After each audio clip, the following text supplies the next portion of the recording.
Hello guys. तो एक बार फिर से स्वागत है आपका हमारे चैनल पे। काफ़ी टाइम से हमारे चैनल पे वीडियोस नहीं आए हुए, सो कुछ हेल्थ इश्यूज़ थे, इस वजह से मैं स्ट्रेटेजी वीडियो ला नहीं पाया। बट आज हम डिस्कस करने वाले हैं हमारे आने वाले exam maths and applied maths की स्ट्रेटेजी कि हम एग्ज़ाम में कैसा परफॉर्म करेंगे। आपका एग्ज़ाम है 9 मार्च, तो ज़्यादा दिन बचे नहीं हैं, बट फिर भी हम देख लेते हैं कि एग्ज़ाम हम कैसे टैकल करेंगे। होप सो सब ने सिलेबस कंप्लीट किया होगा अपना और सब अच्छे से पढ़ रहे होंगे, आपकी प्रिपरेशन बहुत अच्छे से चल रही होगी। सो देखते हैं।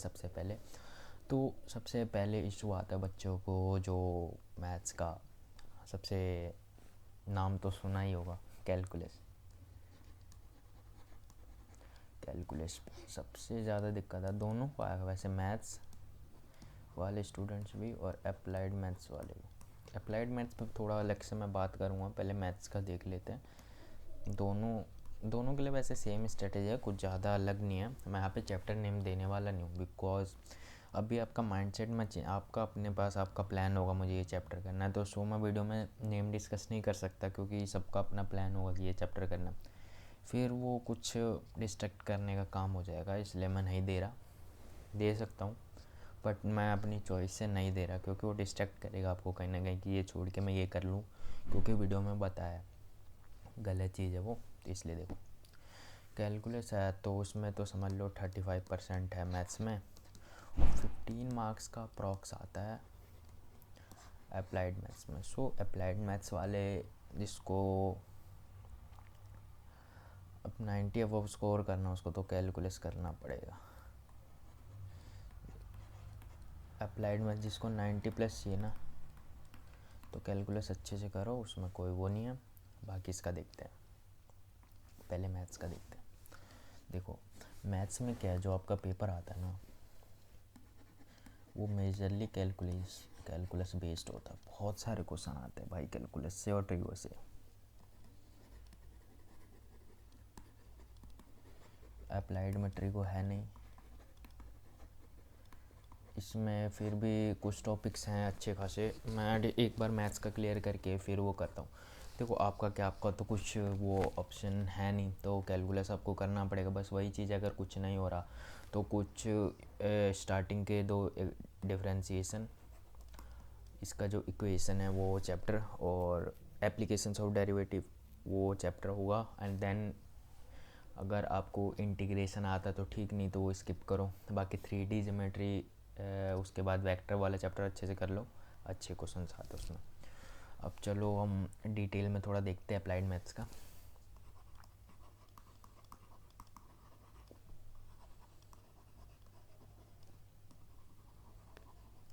देखो मेजर क्या है अप्लाइड मैथ्स का, आपको 80 मार्क्स का अगर पेपर आता है जिसमें से आपका 15 मार्क्स का होगा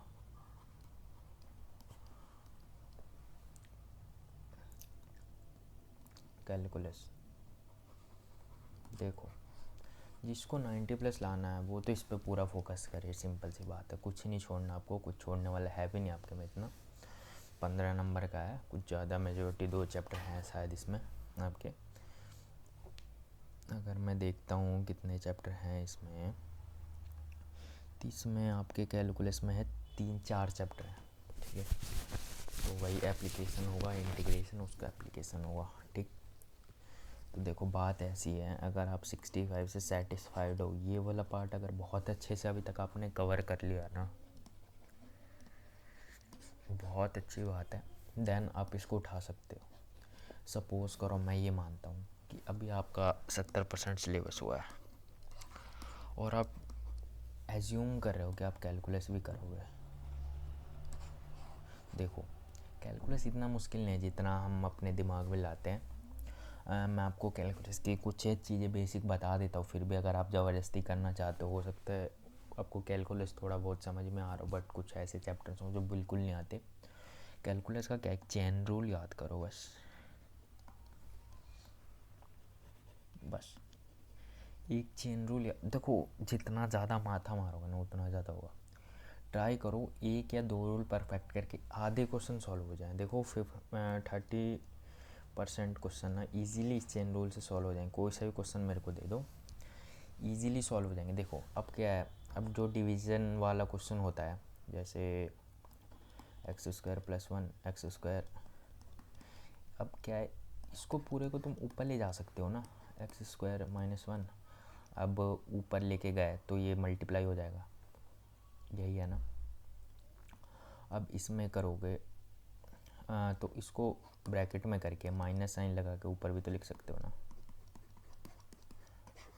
अगर तुम्हें चेन रूल अच्छे से आता है ना तो तुम इसको इजीली कर सकते हो। देखो ये थोड़ा एडवांस हो जाएगा थोड़ा, बट एक एक चीज़ पे सोचो कि तुम काफ़ी सारी चीज़ें लेके बैठोगे, सारे जो फॉर्मूले है प्रॉपर्टी से बैठोगे ना, माथा ख़राब हो जाए, खुद छोड़ दोगे। एक ही ऑप्शन है, एक रूल या दो रूल लेके बैठो, मेजर 30% क्वेश्चंस और उसके 50%, जो 30% क्वेश्चन सॉल्व होंगे 30 से 50 तक हो जाएंगे, मैं ये कहता हूँ।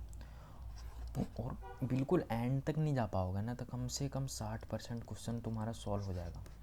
मान लो 5 नंबर का क्वेश्चन उठाया ना तो 3 नंबर तो एटलीस्ट उसमें तुम कर सकते हो गेन, इसी स्टेप तक जा सकते हो इजीली अगर तुमने एक या दो रूल अच्छे से किया है तो। ये बात मतलब हुआ ना कि देखो अपॉन में तो उसको ऊपर लेके जाओ, तुम्हें खुद कन्वर्ट करना पड़ेगा उसको चेन रूल में। देखो कोई एक अलग रूल नहीं होता कि तुम्हें इसी से करना क्वेश्चन, मैथ्स में नहीं होता। तुम अपने हिसाब से उसको सॉल्व करोगे तो मतलब इतना कर सकते हो। और जिसने ऑलरेडी 65 कर लिया है वो तो तुम लग जाओ, अब आराम से उठा लो, सैम्पल पेपर उठा लो, मैथ्स और अप्लाइड मैथ्स वाले दोनों आराम से सैम्पल पेपर उठाओ। कैलकुलस के उसमें जो क्वेश्चन है वो भी करो और जो नॉन कैलकुलस है वो भी करो। मेजॉरिटी तुम्हारा फ़ायदा इसी में है कि तुम पूरा पेपर एक साथ सॉल्व करो और एटलीस्ट 10 पेपर, टाइम है अभी, एटलीस्ट 10 सैम्पल पेपर दोनों मैथ्स और नॉन मैथ्स वाले दोनों अच्छे से करना। 10 सैम्पल पेपर करने के बाद ना इतना कॉन्फिडेंस तो आ जाएगा कि तुम इजीली पास हो, अच्छा स्कोर कर सकते हो। उसके बाद तुम देखो, उसके बाद अगर टाइम बचता है ना तो फिर जो प्रॉपर्टीज़ है ना कैलकुलस की उस पर अच्छे से फोकस करो, और जो तुम्हारा कुछ पोर्शन वीक है जो बचा हुआ है उस पर ध्यान दो। सैम्पल पेपर ज़रूर करके जाना। देखो टाइमिंग बहुत अच्छे से, टाइमिंग का बहुत प्रॉब्लम आता है एग्ज़ाम में, तो वो चीज़ आपकी ठीक हो जाएगी। अब देखो नेक्स्ट देखते पेपर कैसे अटैम्प्ट करना है। देखो MCQ तो आएंगे, मेरे टाइम पे तो आए थे MCQ आएंगे, MCQ and then subjective question. Time लेगा भाई ये,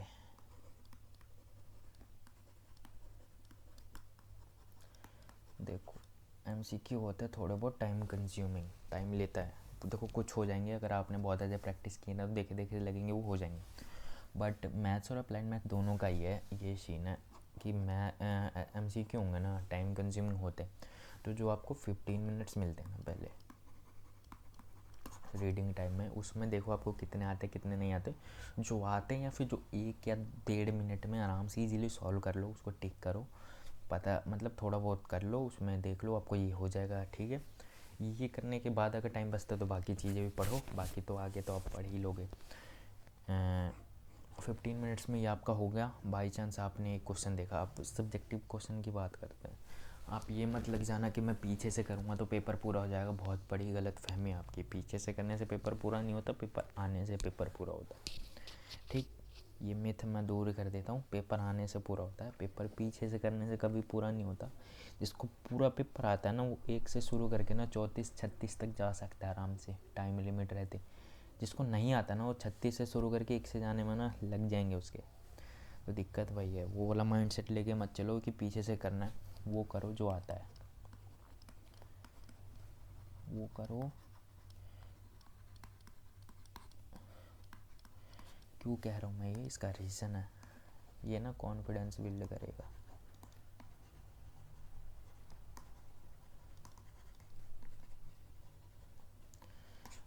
देखो मैं एक चीज़ समझाता हूँ, क्या है, आप ये देखो,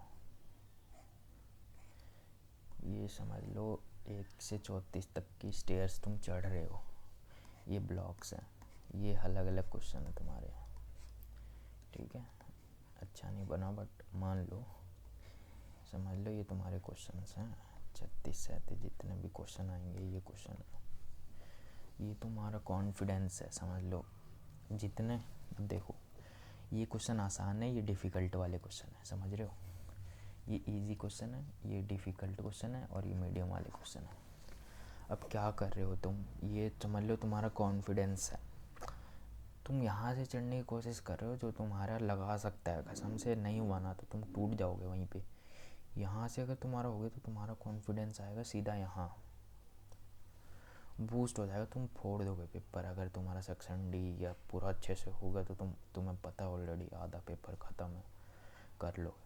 बट बाई चांस समझ लो ये ब्लॉक टूट गए, मतलब नहीं हुए क्वेश्चन, गायब हो गया ब्लॉक, समझ लो तुम्हारा क्वेश्चन आएगा सीधा नीचे टूटा फूटा, ऐसा ही हो जाएगा, सिंपल है। अब तुम्हारा पूरा पेपर मैसअप हो चुका है, तुम कुछ नहीं सोच पाओगे उस टाइम पे, तुम्हें बस रहेगा कैसे भी पेपर पूरा करूँ मैं, सब ख़त्म। पेपर पूरा करने की टेंशन में तुम बहुत कुछ ख़राब कर बैठोगे। अब यहाँ से देखो अच्छी चीज़ क्या है, यहाँ से करोगे ना जो तुम्हें आता है, धीरे धीरे तुम्हारा कॉन्फिडेंस भी ना ऊपर चला जाएगा, ठीक है। अब बाई चांस मान लो ये क्वेश्चन नहीं भी होना तो तुम यहाँ पर हो ना तो तुम इसको ट्राई करोगे एट द एंड, क्योंकि तुम्हारा इतना कवर हो चुका है भाई, इतना कॉन्फिडेंस है तुम्हारे पास। बाई चांस इसमें ज़्यादा नंबर है, तुम कुछ चीज़ें ऐसा होता है ना, हम एग्ज़ाम के टाइम में भूल जाते हैं, वो चीज़ नहीं होगी। धीरे धीरे जब जाओगे ना, देखो टाइम 3 घंटे इनफ होता है, but at the last mind ऐसा हो जाता है ना कि हमें याद है बट लिख नहीं पा रहे, याद आ रहा है बट हाथ नहीं चल रहा, ये वाला हो जाता है, हम गलत सलत लिख के आ जाते हैं। इसीलिए कह रहा हूँ कि धीरे धीरे करोगे ना, तुम अपने कॉन्फिडेंस को लेकर जाओ, तुम्हें याद आने लग जाएगा। अब तो तुमसे ना अगर 8-10 क्वेश्चन अच्छे से सॉल्व हो गए ना, तो तुम्हारा माइंड बिल्कुल अब फ्लो में है पूरा। उसको कितना भी मुश्किल क्वेश्चन मिले ना, वो उसको सॉल्व करने का तरीका ढूंढेगा, ये नहीं देखेगा इसको ख़त्म करके आगे कैसे बढ़ूँ। वही चीज़ सीखनी है तुम्हें कि वो काम डाउन रहना, हर वीडियो में बोला है कि काम डाउन रहना, टेंशन फ्री होके जाना। जितना सिलेबस हुआ है कोई बात नहीं, जितना नहीं हुआ नहीं, मत सोचना कि मेरा इतना हुआ इतना नहीं, याद रखना कॉन्फिडेंस ऐसे लेके जाना है तुम्हें। पहाड़ पे चढ़ने की कोशिश करोगे पेपर में गिरोगे, ये रूल है। पीछे वाला पीछे से करना है, आगे से करना, कुछ फ़र्क नहीं पड़ता। बच्चे जिसको लाना होता है ना वो पढ़ के ले आता है, देखो सिंपल सी बात है। टेंशन फ्री रहोगे और अच्छा पेपर होगा, तुम्हें गलतियाँ नज़र आएंगी तुम्हारी। टेंशन जब होता है गलतियाँ नज़र नहीं आती, सिंपल सी बात है। सामने तुम 4 बार चेक करोगे, चारों बार तुम गलत चेक करोगे, अगर टेंशन रहेगी तो वो गलत ही रहेगा, और तुम एट द एंड रिजल्ट के टाइम तक सोचोगे मैं सही करके आया था, ठीक। पहली प्रॉब्लम। और जो मेजॉरिटी बच्चों की दिक्कत होती है भाई, मतलब जल्दी जल्दी में पेपर गलत कर देते हैं, या एग्ज़ाम टाइम से पहले पूरा मैसअप कर देते हैं, सारा लेके बैठ गए पढ़ने। नहीं, जितना हो गया ठीक है, पेपर करो। जो टॉपिक नहीं आ रहा है ना, अब पॉसिबली अगर तुम से हो सकता है पोटेंशियल है तो कंप्लीट करो, जो जितना तुमने सिलेबस कवर किया है ना अभी तक उसको रिवाइज़ करो बस। नया टॉपिक मत उठाओ, क्योंकि नया टॉपिक मैथ्स में उठाने के लिए ना प्रैक्टिस मांगती है, मैथ्स तो बहुत प्रैक्टिस मांगती है। कुछ इजी टॉपिक्स अगर बचे हैं तो उठा लो, बट नया टॉपिक मत उठाना, मैं तो यही सजेस्ट करूँगा। देखो इतना हो गया, ये जो मैंने सारी बातें भूल जाना चाहे तो। मैं कह रहा हूँ तुम किसी और की वीडियो देख कर आए हो कहीं और से कि ये क्या फालतू बोल, ये वाली बात मत भूलना भाई। सीधी ऊपर चढ़ने की कोशिश मत करना, अगर तुम्हें नहीं आता तो गिरोगे, पूरा पेपर ख़राब होगा। इस बात के लिए मैं 100% श्योर हूँ कि अगर तुमने एक क्वेश्चन स्टार्टिंग में गलत कर दिया, तुम्हारा पूरा पेपर ऐसे मैसअप होने वाला है तुम खुद ही नहीं सोच सकते। ये ज़रूर बात याद रखना कि इसको मैस्ड अप मत होने देना, प्लीज़ रिक्वेस्ट कर रहा हूँ मैं। कि धीरे धीरे जो तुम्हें आता है ना, हो सोचो 34th क्वेश्चन ये है, ये आता है तुम्हें, फिर 16 आता है, फिर ये ऐसे चढ़ो धीरे धीरे, 24 है, फिर आता है 12th, ऐसे चढ़ो। एट द लास्ट तुम्हारा कॉन्फिडेंस इतना होगा कि बाकी रिमेनिंग क्वेश्चन भी तुमसे होते जाएंगे धीरे धीरे, और तुम बहुत अच्छा करके आओगे। चलो बहुत हो गया आज के लिए। कोई भी प्रॉब्लम हो, टेलीग्राम ग्रुप का लिंक ये @ सर्च करोगे HRITI ऋतिक कॉमर्स तो मिल जाएगा, ठीक है। ऋतिक कॉमर्स हर जगह सर्च करोगे तो मिल जाएगा, किसी भी सोशल मीडिया प्लेटफॉर्म पे आप सर्च करोगे ऋतिक कॉमर्स ज़रूर मिलेगा। अब ग्रुप में कोई भी डाउट तो डाल देना, बच्चे हैं काफ़ी सारे, वो सॉल्व करेंगे, या फिर मैं देखूँगा तो मैं ज़रूर रिप्लाई करूँगा। थैंक्स अ लॉट, अगर यहाँ तक रुके हो तो ऑल द वेरी बेस्ट, बहुत अच्छा करने वाले हो आप एग्ज़ाम में। एंड एट द लास्ट मैं आपके लिए लिख देता हूँ ऑल द वेरी बेस्ट।